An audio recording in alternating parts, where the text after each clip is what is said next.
Καλώς ήρθατε στο Ellapod. Καλώς ήρθατε! Σήμερα θα δούμε μαζί την πορεία της Ελλάδας στη Eurovision του 2025. Γεια σας. Μια χρονιά που σίγουρα είχε πολύ ενδιαφέρον για την Ελλάδα. Ναι, θα πιάσουμε το νήμα από την αρχή.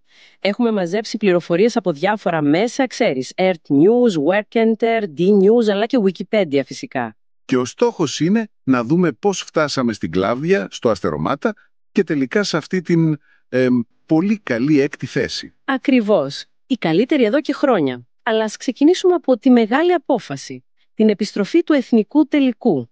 Α, ναι. Αυτό ήταν το μεγάλο νέο πέρυσι. Εθνικός τελικός ξανά για πρώτη φορά μετά το 2017 νομίζω. Σωστά.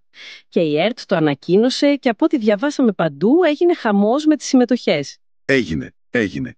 Μέσα σε λίγο καιρό, Οκτώβρη με Νοέμβρη του 2024, μαζεύτηκαν, πόσες είπαμε, 187 προτάσεις. Ακούστηκαν και ονόματα γνωστά, Ναι, διάβασα για Ευαγγέλια, Κωνσταντίνο Χριστοφόρου, ακόμη και Good Job Νίκη σαν συνθέτης ή χωροσταλίτες. Εντυπωσιακός ο αριθμός πάντως. Πολύ μεγάλος.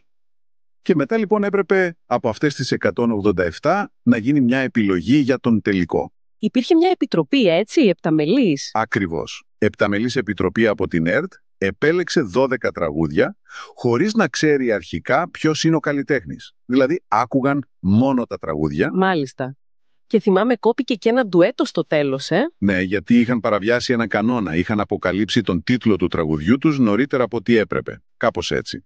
Και φτάνουμε στη βραδιά του τελικού, 30 Ιανουαρίου 2025, μεγάλη παραγωγή είδαμε, Έλενα Παπαρίζου, Σάκης Ρουβάς στην παρουσίαση. Ναι, και Φωκάς Ευαγγελινός στην καλλιτεχνική διεύθυνση.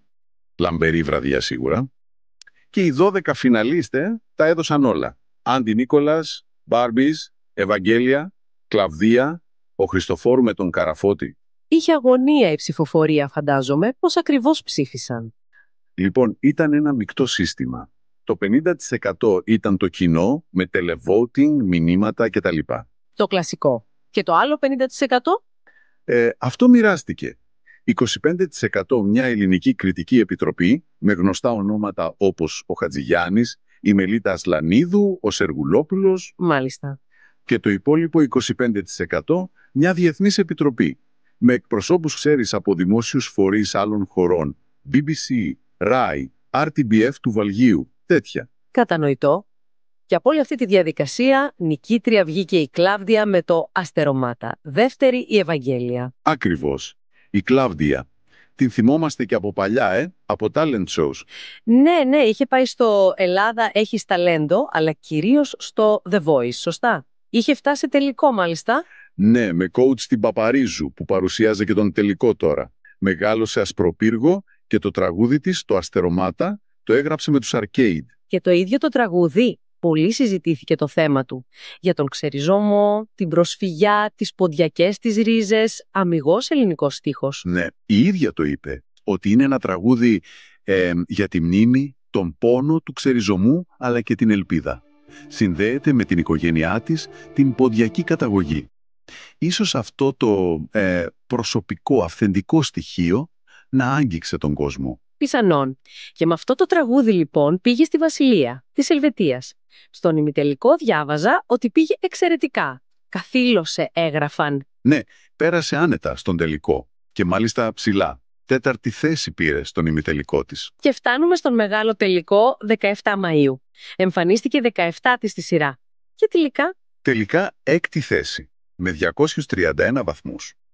Που είναι, κοίτα να δεις, η καλύτερη θέση της Ελλάδας από το 2003. Θυμάσαι, Κόζα, Μόστρα και Αγάθωνας τότε. Α, ναι, πέρασε πάνω από μια δεκαετία δηλαδή. Εντυπωσιακό. Ξεπέρασε και τα προγνωστικά, έτσι. Ναι, τα προγνωστικά την έδιναν λίγο πιο κάτω. Η 6η θέση ήταν μια πολύ ευχάριστη έκπληξη. Και η βαθμολογία πώς διαμορφώθηκε? Πήρε και από επιτροπές και από κοινό? Κοίτα, πήρε καλά και από τους δύο. Δηλαδή, 105 βαθμούς από τις επιτροπές ήταν 8η εκεί. Πήρε μάλιστα 4 δωδεκάρια από Κύπρο, Αυστραλία, Μαυροβούνιο και Ισραήλ. Μάλιστα. Και από το κοινό πήρε 126 βαθμούς που την έφεραν επίσης στην 8η θέση του televoting με δωδεκάρια από Κύπρο, Αλβανία, Άγιο Μαρίνο. Δείχνει μια ευρεία αποδοχή, θα έλεγα. Και η ίδια η Κλάβδια, πώς το βίωσε όλο αυτό? Οι δηλώσεις της μετά ήταν γεμάτες ευγνωμοσύνη. Είπε χαρακτηριστικά ότι νιώθει νικήτρια και ότι η αγάπη του κόσμου ήταν το παν. Τόνισε πόσο σημαντικό ήταν όλο αυτό το ταξίδι και το ότι ο κόσμος αγκάλιασε ένα ελληνόστιχο τραγούδι. Πάντως, αυτή η 6η θέση είναι μια επιτυχία, έτσι? Φέρνει μια αισιοδοξία για τη συνέχεια. Σίγουρα είναι επιτυχία, αλλά να κάνουμε μια διευκρίνηση που την είδα σε αρκετές πηγές. Η 6η θέση δεν σημαίνει αυτόματη πρόκριση στον τελικό του χρόνο, του 2026. Δεν ισχύει αυτό. Όχι. Αυτό το προνόμιο το έχουν μόνο οι λεγόμενες Big Five χώρες, Γαλλία, Γερμανία, Ηνωμένο Βασίλειο, Ισπανία, Ιταλία. Επειδή συνεισφέρουν τα περισσότερα χρήματα στην ABU, την διοργανώτρια. Κατάλαβα. Εντάξει. Λοιπόν, για να συνοψίσουμε. Η επιστροφή του εθνικού τελικού φαίνεται πως λειτουργήσε θετικά φέτος. Η Κλαβδία με το Αστερομάτα, ένα τραγούδι 100% ελληνικό, έφερε την 6η θέση. Το καλύτερο αποτέλεσμα εδώ και 11 χρόνια. Ακριβώς. Και αυτό ίσως μας αφήνει με ένα ερώτημα για το μέλλον. Έτσι δεν είναι? Δηλαδή, τι σημαίνει αυτή η επιτυχία, ειδικά με ένα τραγούδι στα ελληνικά με τόσο έντονο τοπικό χρώμα?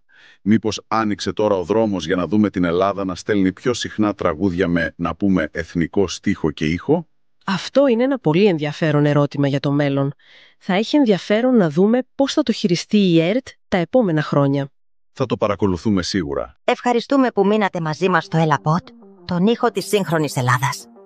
Μην ξεχάσετε να κάνετε subscribe, να αφήσετε την κριτική σας και να γίνετε μέλος της κοινότητάς μας. Περισσότερες πληροφορίες θα βρείτε στην περιγραφή του επεισοδίου.